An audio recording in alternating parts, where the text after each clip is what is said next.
Have you heard this news? On Monday, 8 p.m., something happened. Some people were killed in Atan Ota in the Ogun State, and some people were also killed in the Ojo area in Lagos. When would this menace of cultism stop? And the whole thing is that, reading into it and listening to news, they said it was a retaliation because early on, that is 2 weeks prior or 2 weeks before this incident happened, there were some killings. Yeah. That means in a space of about 2 weeks, close to 10 people are getting killed. And this is not even in the whole of Nigeria. If we calculate the number of people that die in a month in Nigeria, it is crazy. You understand? So I did a little bit of research, and people are telling me that it's between the Eiye Confraternity and the Aye Confraternity. So it's literally between the birds and the Eiye Confraternity. What could be wrong? Anyway, I bring to you the news on the latest. I bring the latest news on what has happened in Ogun State and Lagos State, concerning these gangs or these confraternities and the madness they are causing in our states. I am Emmanuel the 600. You can call me 600 the God, and you are live on Word on the Street. This is the gospel according to the streets, unfiltered, unadulterated. We are bringing you the straight reality or the gospel according to the street. And I'm here with... My name is Ken Selassie. I'm here with Ken Selassie. So Ken Selassie, today, like I said, or I did in my introduction early on, have you heard the story of the killings in Ogun State and Lagos State and what is actually happening in these states? Yes, I've actually heard the story. I've read on it. People are talking about it on social media. Yeah. So I've been quite updated on it. And it's crazy. It's crazy when it comes to cultism or confraternities in Nigeria. Pretty much prominent in the southwestern parts of Nigeria, Lagos State area. So it's a no-brainer at all that some of these confraternities have evolved over time to become killing groups or groups associated with social vices. Okay, so what is the story? In this case, what did they do? What brought about these killings? What's the story? So the killings was between two fraternities, the Eiye group and the Eiye group. They are even also known as, the Eiye group is also known as the NBM, and the Eiye group is also known as the ACN. Okay. So what happened was that 2 weeks earlier, the Eiye people killed, the Eiye people, they killed one person from the Eiye people who are also known as the NBM. Okay, so they had a clash. Yeah, they had a clash, and it happened at a town called Kajola. So they also retaliated. So there was a retaliation, which led to 3 more deaths, which happened on Monday. Okay. And it happened to at the same spot, Kajola and another town called Popola. Okay. So that was how it all happened. So that was the whole bro. So it was 3 from this side, in addition to the one making 4 killings. Okay, so the one that happened 2 weeks earlier. Yes. Okay, yes, earlier. Yes. Okay, that makes sense. So what brought about this clash? It has been, they call something rivalries. Okay. It's like grudges that they hold themselves for. So when one cult group wants to gain dominance over a particular area, then they have to clash so that they want to show that, oh, we are the supreme ones here, which means supposedly they've diverted off course as to why they were even created at all. Okay. Yes. So that means these clashes are usual clashes, and it always ends up in violence. Violence. Okay, so can we know what is the motive of these confraternities and why are governments even not able to clamp it down till date? Why do we have confraternities in Nigeria anyway? Okay. Firstly, confraternities were like social organizations that were formed in universities. Universities only, so that they can actually maintain law and order in the universities. And that was the whole motive of confraternities in Nigeria. And since it evolved, let's say the first confraternity started in the year 1952. Okay. And we can proudly say that one legend we all know, Sole Woyinka, was part of this, was part of 6 others that formed this confraternity called Pirates. Okay, Pirates, yeah. Yeah, called Pirates. Pirates still Yes. exist, yeah. It was formed in University of Ibadan, which was then part of the University of London. Okay. So that was the whole thing. And later on, as it moved ahead, in the 70s and in the 80s, it diverted. The whole course of the thing diverted and it became something different.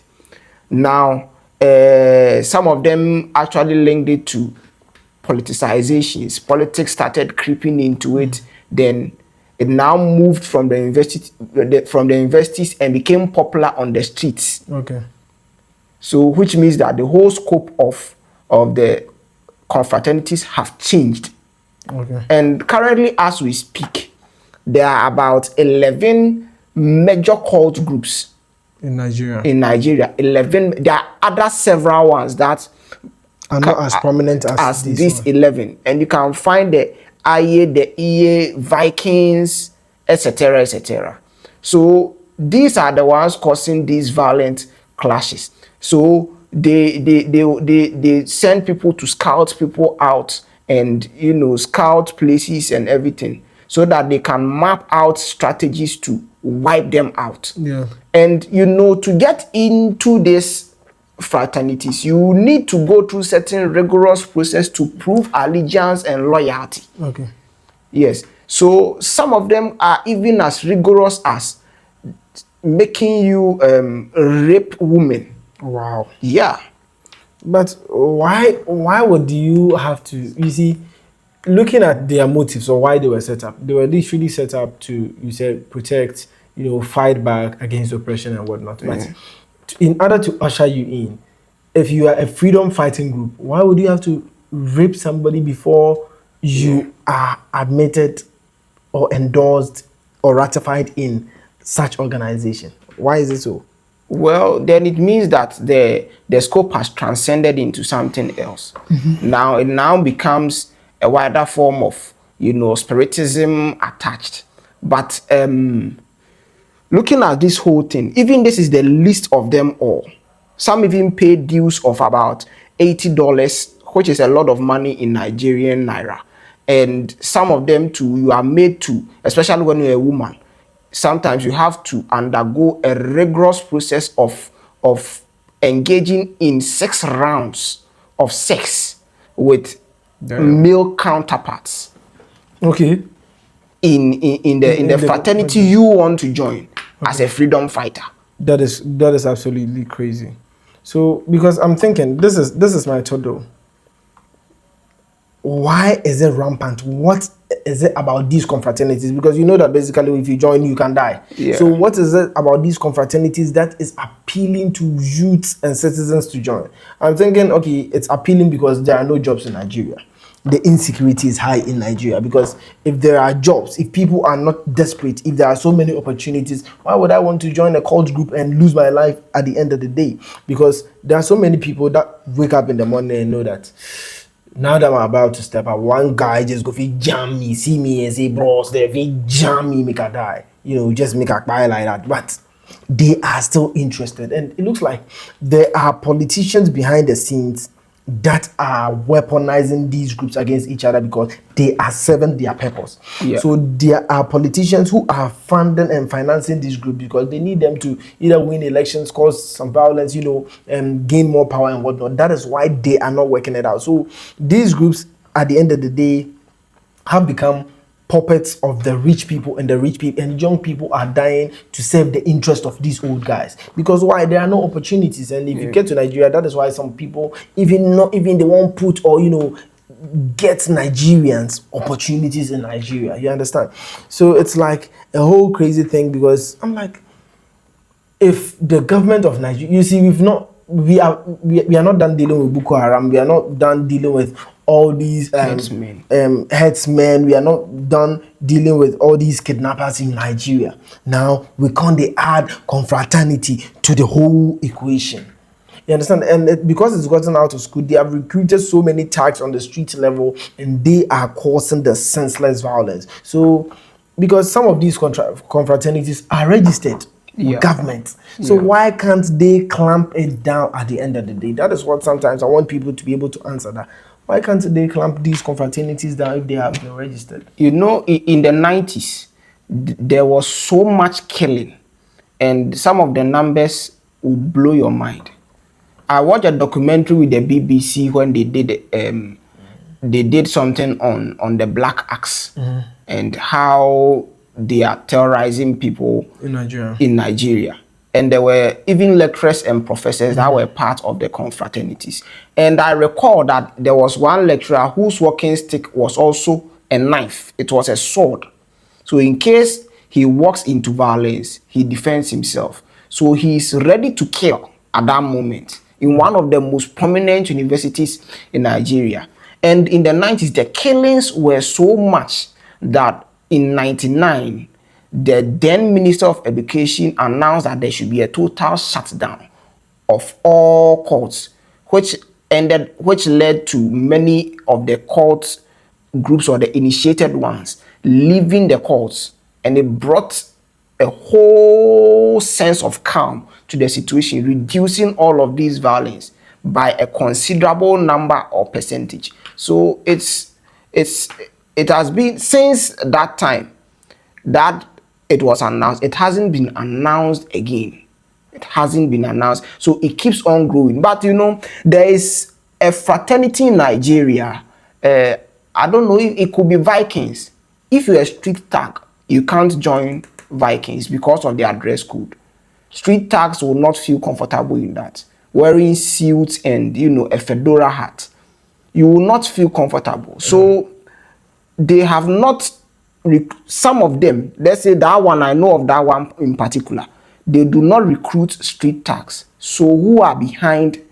So people behind these killings or behind some of these courts are highly educated men. Yeah. People in power. So it is no brainer at all. And at the end of the day, it's them that are, you know, controlling the street. So yeah, I think you definitely talk about law enforcement. The laws are there in Nigeria, but it is who and when to enforce these laws, because already these people in power are already benefiting from the chaos already, and that is how come this madness is going on, because you see so many deaths at the end of the day in Nigeria. And you know, this is just a retaliation from something that happened early on. So one person died, now 3 people are dead, then they also retaliate and it becomes a war.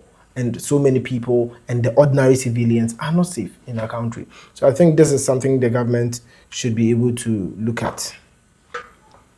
You know, so I think this is the story. I don't know if there is anything you want to add to it. You know, and you know, with some of these fraternities, they have well-built structures within them. So you rise from rank to rank to rank. So the higher you climb in rank, the lesser you go out to perform operations. Yeah, you become like a boss. Yes, you become like a boss. And now this whole scope has now shifted from being a brotherhood to daily obituaries. Yeah. Nigerian youth are dying. You see? And what baffles me about all this is that there are also female confraternities. Okay. Who supplement the male confraternities. So some of them are actually girlfriends of the bosses or the boys. So they're like alliances. Alliances. So what they do is that they formed something like spies for their male counterparts, so that way they can bring out information and the men will strike. And they've also formed something like prostitution rings and brothels. Yeah. So these people are literally engaging in things countries should not be engaging in. No. And you know, some of these include, they call some black braziers, black berets, daughters of Jezebel. Even the name, when you hear the name, it strikes fear. a new Pink Lady, Amazons, etc. Okay. So that is the whole where it has escalated to. So for me, I would like to actually commend this page, Niger Confra, Yeah, on Niger X. Confra, Yes, yeah. they are doing amazing work in actually educating people and helping people to actually live Yeah, these confraternities and confraternity. expose They are some of the doing works of the so well, and I want to commend them. I take my hats off to them, and we want to lend our voice that no to cultism in Nigeria. Yeah, true. Cultism is a no-no Yeah. in Nigeria. I think that would be that, but that is your word on the street. That is your word on the street. So I would also want to know your thoughts in the comment section. How do you think we can solve this menace in Nigeria? How can we come all together, or how can we come together as a youth or as a body to combat the menace of confraternities in Nigeria? Let me know your thoughts in the comment section. I am in Emmanuel Ado 600 and I've been live with. My name is King Selassie. All right. Yeah. So don't forget to share, like, comment, share widely, and subscribe. We are out.